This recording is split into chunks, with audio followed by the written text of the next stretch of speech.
அஸ்ஸலாமு அலைக்கும் வரஹ்மத்துல்லாஹி வபரகாத்துஹு. ஏக இறைவனின் சாந்தியும் சமாதானமும் அவனுடைய கருணையும் அவனுடைய அருள் வழங்க அனைத்தும் நாம் அனைவர் மீதும் உண்டாவதாக. அன்புக்குரிய சகோதர சகோதரிகளே, இன்றைக்கி நம்ம எதை பற்றி பேச போகிறோம்னா, மாணவனின் குறையை மறைத்து கண்ணியம் காத்து அந்த மாணவரை உயர்ந்த நிலைக்கு உயர்த்திய நல்ல ஆசிரியர். அதை பற்றி தான் நம்ம பார்க்க போகிறோம். அதை பற்றி இஸ்லாம் என்ன சொல்லுது அதையும் நம்ம சேர்த்து பார்க்க போகிறோம். கிளைமேக்ஸில் தான் ஒரு ட்விஸ்ட் இருக்குது.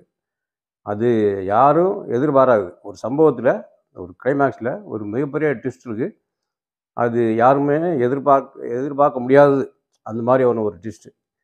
அந்த ஒரு நிகழ்ச்சியை முதல்ல பார்ப்போம். அது என்னென்னா, ஒரு விழாவில் இளைஞர் ஒருவர் தன்னுடைய பழைய ஆசிரியரை சந்திக்கின்றார்.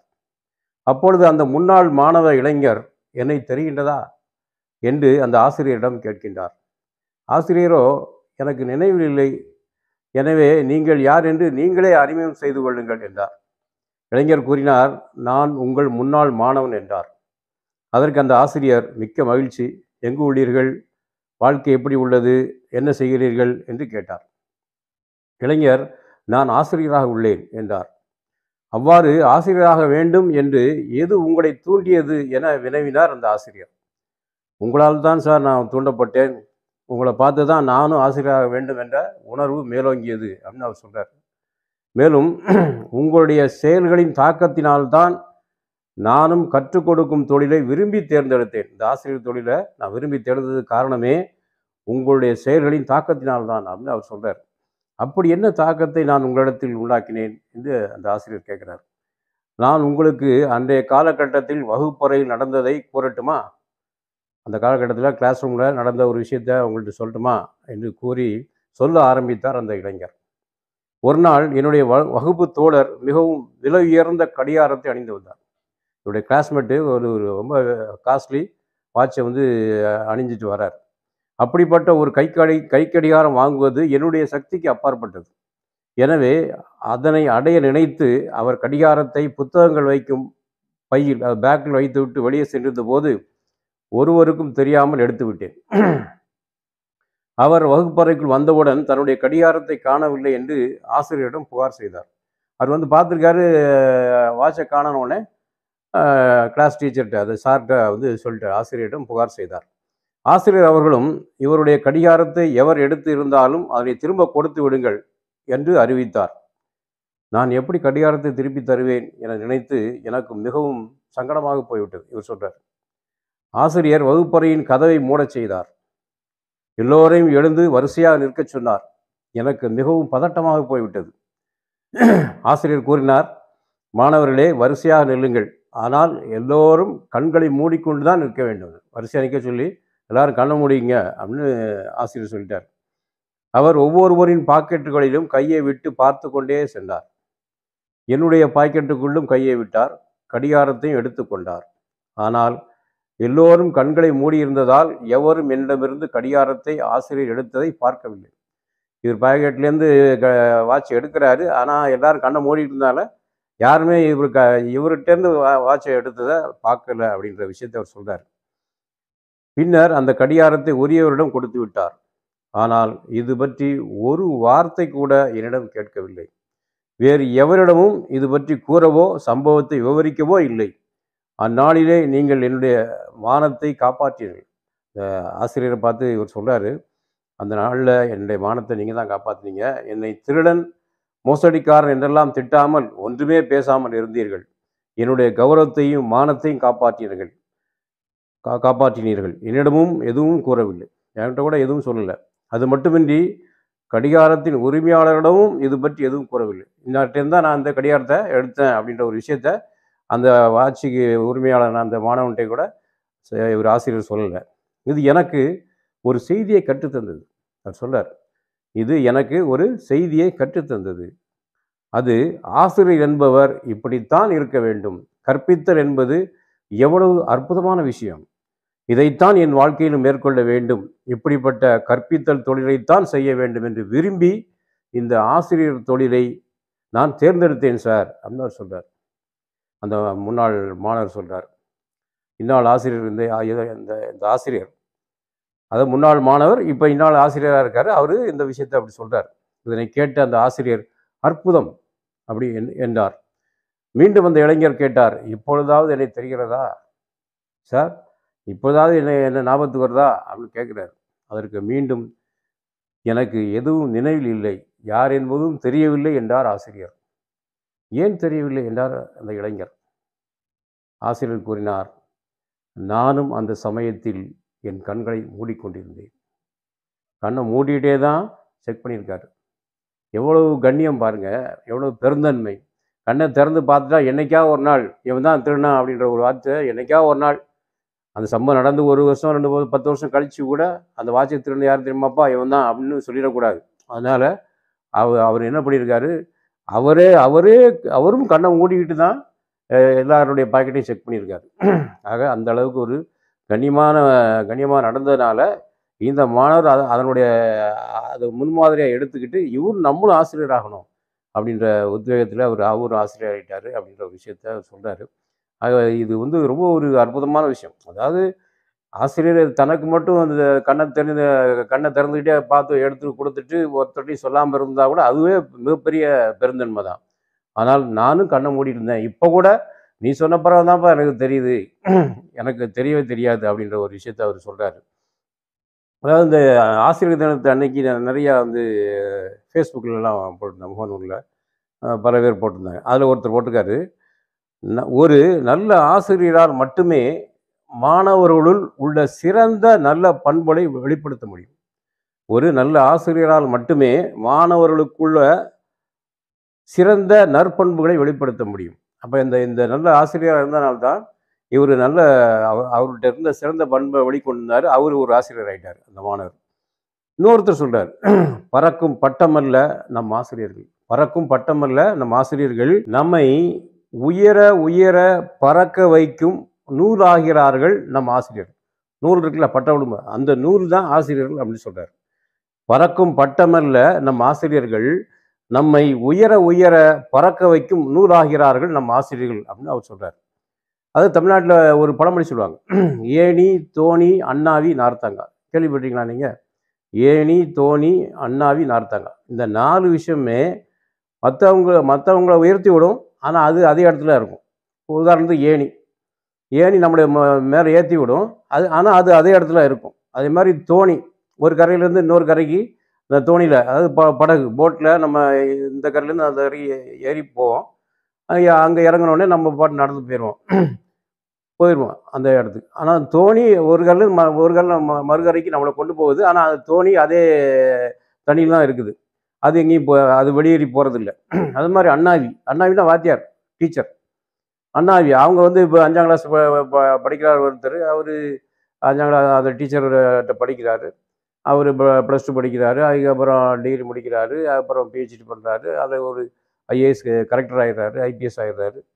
ஆனாலும் அவர் திரும்பி ஊரில் பார்த்தா அவர் 5ஆம் கிளாஸ் டீச்சராக தான் இருப்பார். ரிட்டையர்ட் ஆகிறதுக்கு ஒரு 2 வருஷம் இருக்கும்.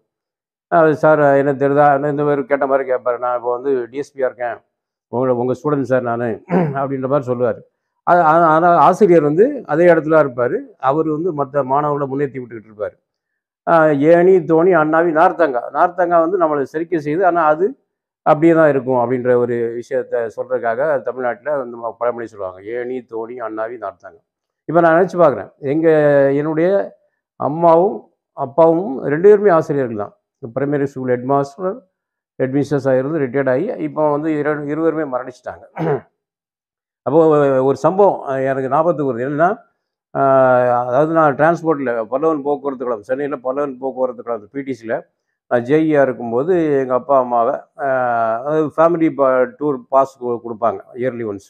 4000 கிலோமீட்டர் போகலாம், தமிழ்நாட்டில் எங்கே வேணாலும் போகலாம். அதாவது தமிழ்நாடு பஸ் எங்கெங்கெல்லாம் போதோ அங்கெல்லாம் ஃப்ரீயாக போகலாம், ஃபேமிலியோட அப்பா அம்மா மனைவி மக்களோட போகலாம். அது மாதிரி எங்கள் அப்பா அம்மாவை நான் பேச்சுலராக இருக்கும்போது நான் கூட்டிகிட்டு போயிருக்கேன் அறுபடை வீடு. அப்போ நான் இந்துவாக இருக்கேன், முருக பக்தனாக இருக்கேன். அறுபடை வீட்டுக்கெலாம் எங்கள் அப்பா அம்மாவை கூட்டு, அது சுவாமி மலையை தவிர மற்ற எல்லா இடத்துக்கும் அதாவது பழனி, திருத்தணி, திருச்செந்தூர். எங்கள் சொந்த ஊரே திருச்செந்தூர் தான். அப்பா ஊர் திருச்செந்தூர், அம்மா ஊர் பாளையங்கோட்டை. அதனால் திருச்செந்தூருக்கு அடிக்கடி நம்ம போவோம். அது தவிர மற்ற பழனி, திருத்தணி, திருப்பரங்குன்றம், திருப்பதி கூட கூப்பிட்டு போயிருக்கேன். அந்த மாதிரி தஞ்சாவூர் அரண்மனைலாம் கொண்டு போய் கற்றுக்கோம். அப்புறம் பல ஊர்களுக்கு கூட்டிக் கொண்டு காமிச்சிருக்கேன். அப்படி போகும்போது ஒரு தடவை நான், எங்கள் அப்பா, அம்மா திருச்சி பஸ் ஸ்டாண்டில் நின்றுட்டுருக்கோம். அப்போ புதுசா திருமணமான தம்பதியினர், ஒரு கணவன், மனைவி 2 பேரும் நிற்கிறாங்க. எங்க அப்பாட்ட அவர் பேச்சு குடுக்குறாரு. அவராவது வந்து வாலண்டியரா வந்து எங்க அப்பாவ பார்த்தோனே ஒரு கண்ணியமான தோற்றத்த பார்த்தோனே, அவருக்கு பேசணும்னு ஆசை வந்திருக்கும் போல இருக்கு. அவரு பேசியிருந்தாரு. நான் பக்கத்துல இருந்தேன். அப்ப நான் ஏதோ ஏதோ அது எங்க பஸ் புறப்படுறதுக்கு ஒரு 1/2 மணி நேரம் இருக்கணும். 1/2 மணி நேரம் டைம் இருக்கனால, நான் ஏதோ வாங்குறதுக்காக நான் போயிட்டு திருப்பி வரும்போது, அவர் 10 நிமிஷம் பேசிட்டு இருக்காரு அவரு. 10, 15 நிமிஷம். அப்போ வந்து என்ட்ட திரும்பி என்ட்ட என்ன சொன்னாருன்னா, அதாவது ஒரு நல்லாசிரியர் பட்டம் குடுக்குறாருன்னா, உங்க அப்பாவுக்கு தான் குடுக்கணும். அப்படிப்பட்ட ஒரு கேரக்டர் உங்க அப்பா. எனக்கு மட்டும் அதிகாரம் இருந்தா, நல்லாசிரியர் பட்டம் உங்க அப்பாவுக்கு தான் குடுப்பேன் அப்படின்ற மாரி அவரு சொன்னாரு. இப்ப இது ஒரு எதிர்பாராத வகையில யாரோ ஒருத்தர் எங்க அப்பாட்ட ஒரு 15, 20 நிமிஷம் பேசிக்கிட்டு இருந்தவரு சொன்னாரு, "அ உங்க அப்பா வந்து நல்லாசிரியர் பட்டம் பெறுறதுக்கு தகுதியான நபர்" அப்படின்னு சொன்னாரு. எங்க அம்மா விஷயத்த எடுத்துக்கிட்டா, எங்க அம்மா நாங்கலாம் சின்ன வயசுல ஸ்கூல்ல படிக்கும்போது, நான் டீச்சர் பிள்ளை. ஆனா எனக்கு வந்து இப்ப 3 ஸ்டாண்டர்ட்லேருந்து 4த் ஸ்டாண்டர்ட் போகும்போது, ஏற்கனவே 4த் ஸ்டாண்டர்ட் படிச்ச பிள்ளைகளுடைய பழைய புக்கு. அதாவது அந்த நல்லா இருக்க புக்கு, நல்ல கண்டிஷன்ல உள்ள புக்க வாங்கி, அ பாதி விலை குடுத்து வாங்கி, அட்டை போட்டு லேபிள் ஒட்டி எங்களுக்கு குடுப்பாங்க.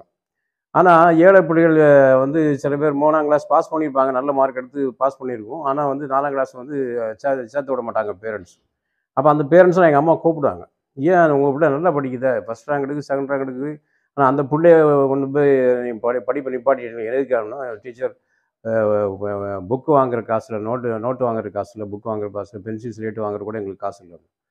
அப்படின்னா அவங்க அனுப்புங்க. நான் வந்து அவங்க அதுக்கு ஏற்பாடு பண்ணணும்னு சொல்லிட்டு, எங்க அம்மா தன்னுடைய சொந்த செலவுல நோட்டு, புத்தகங்கள், ஸ்லேட்டு, பேக்கு எல்லாம் வாங்கி குடுப்பாங்க. புது புக் வாங்கி குடுப்பாங்க. அப்ப நாங்க கேட்போம், "அம்மா நீ பெத்த புள்ள நாங்க எங்களுக்கு வந்து பழைய புத்தகத்த வாங்கி அட்டை போட்டு லேபிள் ஒட்டி குடுக்குற. ஆனா அந்த பிள்ளைகளுக்கு வந்து புது புக்க வாங்கி அட்டை போட்டு லேபிள் ஒட்டி நீயே கைப்பட எழுதி குடுக்குறியேம்மா. இத வ எங்களுக்கு குடுக்காம அந்த பிள்ளைகளுக்கு குடுக்கியே" அப்படின்னு சொல்லும்போது, எங்க அம்மா சொல்லுவாங்க, அதாவது அந்த பிள்ளைகள்லாம் வந்து ஒடுக்கப்பட்ட சமுதாயத்தை சேர்ந்த பிள்ளைகள். அவங்களுக்கு படிக்கிறதுக்கு அதாவது நோட்டு, புத்தகம் வாங்குறதுக்கு கூட காசு இல்ல. அதனால அவங்க வந்து படிப்ப நிப்பாட்டிட்டாங்கன்னா, அவங்களோட எதிர்காலம் பாதிக்கப்படும். அதனால அவங்களுக்கு என்கரேஜ் பண்றதுக்கு, புது புத்தகம் வாங்குனோனே படிக்கணும்னு ஒரு ஆசை வரும். அதனால நான் வாங்கி குடுக்குறேன். நீ வந்து டீச்சர் பிள்ள. அதனால நீ எப்படியும் படிச்சிருவ, நான் படிக்க வச்சுருவேன். அதனால உனக்கு அது பழைய புத்தகம் போதும் அப்படின்றதுக்காக என் பிள்ளைகளுக்கு நான் பழைய புத்தகம், அந்த பிள்ளைகளுக்கு புது புத்தகம் வாங்கி குடுப்பேன் அப்படின்ற மாரி எங்க அம்மா சொல்லியிருக்காங்க. எனக்கும் நினைவு இருக்குது. அது நினைவு இருக்கு. ஆக வந்து அது இவங்களும் ஒரு நல்லா அது அந்த அவர் சொன்னாரு, எங்க அப்பா ஒரு நல்லாசிரியர் பட்டம் குடுக்க தகுதியா இருந்ததுன்னு சொன்னாரு. எங்க அம்மா வந்து இந்த மாதிரியா நெறைய நற்செயல் செஞ்சிருக்காங்க அப்படின்றத நெனச்சு பார்க்கும்போது, ஒரு அல்ஹம்துலில்லாஹ் ஒரு சந்தோஷமா இருக்குது. அப்புறம் பார்த்தீங்கன்னா, திருக்குரான்ல இத பத்தி என்ன சொல்றார்? அதாவது அந்த மாணவர பத்தி அவர் புறம் கூறல, அந்த ஆசிரியர். அதான் இந்த புறம் கூறுதலை பத்தி இறைவனும், இறைத்தூதர் என்ன சொல்றாங்கன்றத பார்த்துருவோம். திருக்குரான் 104வது அத்தியாயத்தில 1வது வசனம். "புறங்கூறி குறை பேசுகின்ற ஒவ்வொருவனுக்கும் கேடுதான்." நபி நாயகம் ஸல்லல்லாஹு அலைஹி வஸல்லம் ஏக இறைவன் இறுதி தூதர். அகில உலக மக்களுக்கும் இறைவனால் அனுப்பப்பட்ட இறுதி தூதர் முஹம்மது நபி ஸல்லல்லாஹு அலைஹி வஸல்லம். நபி நாயகம் சொல்றாங்க, "எவர் மக்களுடைய குறைகளை விட்டுவிட்டு தம் குறைகளை காண்கிறாரோ, அவருக்கு தூபா எனும் நிழல் தரும் மரம் சொர்க்கத்தில் உண்டு." அதாவது எவர் மக்களுடைய குறைகளை விட்டுவிட்டு தம் குறைகளை காண்கிறாரோ, தம் குறைகளை கண்டு அதை திருத்துறாரோ, அவருக்கு தூபா என்னும் நிழல் தரும் மரம் சொர்க்கத்தில் உண்டு அப்படின்னு சொல்லியிருக்காங்க, காமிக்கிறாங்க. புறம் என்றால் என்ன? புறம் பேசுறதுன்னா என்ன என்று அறிவீர்களா? அப்படின்னு நபிலாம் கேட்குறாங்க. அதற்கு நபி தோழர் சொன்னாங்க, அல்லாஹ்வும் அவனுடைய தூதருமே அறிவர். இறைவனும் இறை தூதராகிய நீங்களும் தான் அறிவீங்க என்று கூறினார்கள். உன்னுடைய சகோதரனை பற்றி அவன் பிறரிடம் சொல்ல விரும்பாத ஒரு விஷயத்தை அவனை பற்றி நீ பிறரிடம் கூறுவது. என்னை பத்தி ஒரு செய்தி யார்கிட்டயுமே சொல்லக்கூடாதுன்னு நான் நினைக்கிற செய்திய ஒருத்தர் வந்து இன்னொருத்தர் சொல்றது தான் புறம் பேசுறது தான். அப்படின்னு நபிகள் நாயகம் சொல்றாங்க. அப்பொழுது ஒருவர், நான் கூறுகின்ற குறை என் சகோதரனிடம் உண்மையிலே காணப்பட்டாலுமா, நான் சொல்றது பொய் சொல்லல. அவர்ட்ட அந்த குறை இருக்குது. அந்த குறையத்தான் உண்மையான குறையத்தான் நான் சொல்றேன். அப்படி சொன்னாலும் கூடவா நான் புறம் கூறினது ஆகும் அப்படின்னு கேட்கிறாரு. அதற்கு நபிகள் நாயகம் ஸல்லல்லாஹு அலைஹி வஸல்லம் சொல்றாங்க, நீ அவரிடம் காணும் குறையை சொன்னால் புறம் கூறியவன் ஆவாய். அவருடைய ஏற்கனவே அந்த குறை இருக்க தான் செய்யுது. அந்த குறையை சொன்னா நீ புறம் கூறியவன் ஆவாய். அவனிடம் காணப்படாததை சொன்னால், அவன்ட்ட இல்லாத குறை இருக்கிறதா சொன்னா, அவன் மீது நீ அவதூறு கற்பித்தவன் ஆவாய் என்று நபிகள் நாயகம் ஸல்லல்லாஹு அலைஹி வஸல்லம் சொல்றாங்க. இந்த ஒரு விஷயத்தை நம்ம தெரிஞ்சுக்கணும். நபி நாயகம் ஸல்லல்லாஹு அலைஹி வஸல்லம் அவர்கள் கூறினார்கள், தன் சகோதரனின் கண்ணியம் குலைக்கப்படுவதைக் கண்டு யார் தடுக்கிறாரோ அவரின் முகத்தை விட்டும் மறுமையில் நரகத்தை அல்லாஹ் திருப்பி விடுவான்.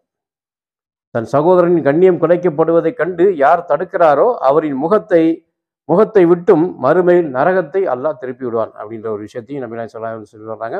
மேலும் சொல்றாங்க, நீர் முஸ்லிம்களின் குறையை துருவி துருவி ஆராய்ந்தால் அவர்களை நீர் கெடுத்தவராக ஆகிவிடுவீர், அல்லது அவர்களை கெடுக்க முயற்சித்தவராவீர் அப்படின்ற ஒரு விஷயத்தையும் நபி நாயகம் ஸல்லல்லாஹு அலைஹி வஸல்லம் அவர்கள் சொல்றாங்க.